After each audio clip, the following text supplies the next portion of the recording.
আপনি যত প্রতিষ্ঠিত ব্যক্তি দেখবেন যে সবার পিছনে একটা বিশাল গল্প আছে, যে গল্পটা সে প্রতিষ্ঠিত না হলে আসলে কেউ পড়তো না। কারণ প্রতিষ্ঠিত হওয়ার পরেই তার গল্পের মূল্যায়নটা বাড়ছে এই সমাজে, এই প্রকৃতিতে, এই বিশ্ব বৈচিত্র্যময়ের সব জায়গাতে। যদি সে প্রতিষ্ঠিত না হতো, তার ব্যর্থতার গল্প আজ উপন্যাস হতো না। আর আপনি যদি যুদ্ধক্ষেত্রে এসে নিজেকে দুর্বল মনে করেন, দুর্বল ভাবেন, তাহলে আপনি কিভাবে নিজের সফলতাটাকে অর্জন করবেন? কিভাবে আপনি আপনার সেই কাঙ্ক্ষিত স্থানে পৌঁছাবেন? আপনি জানেন এই পৃথিবীতে আসলে আপনাকে জয়ী হতে গেলে প্রতিনিয়ত যুদ্ধ করতে হবে। সেই যুদ্ধটা হতে পারে আপনার বন্ধুর সঙ্গে, আপনার পাড়ার কারোর সঙ্গে, মহল্লার কারোর সঙ্গে, আত্মীয় স্বজন, অনেকদেরই সঙ্গে আপনাকে যুদ্ধ করতে হবে।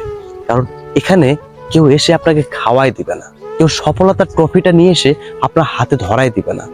আপনার খাবারের ব্যবস্থা আপনাকেই করতে হবে, তার জন্য ফসল আপনাকেই ফলাইতে হবে। তাকে ট্রফি জয়ের যদি আপনার প্রবল ইচ্ছা শক্তি থাকে, আপনাকে ভালো খেলতে হবে মাঠে, এবং ট্রফিটা আপনাকে ছিনিয়ে আনতেই হবে। আসলে আমরা যারা ঘুমাই স্বপ্ন দেখি না, তাদের আসলে স্বপ্ন পূরণ হওয়ার চান্স 0.0%। আর যারা জেগে থেকে স্বপ্ন দেখি, তাদের স্বপ্ন পূরণ হওয়ার চান্স 100-120%। কেন জানেন? আসলে যারা জেগে থেকে স্বপ্ন দেখে তারা আসলে ঘুমাইতে পারে না, কারণ স্বপ্ন পূরণ না হওয়া পর্যন্ত তাদের ঘুম আসে না।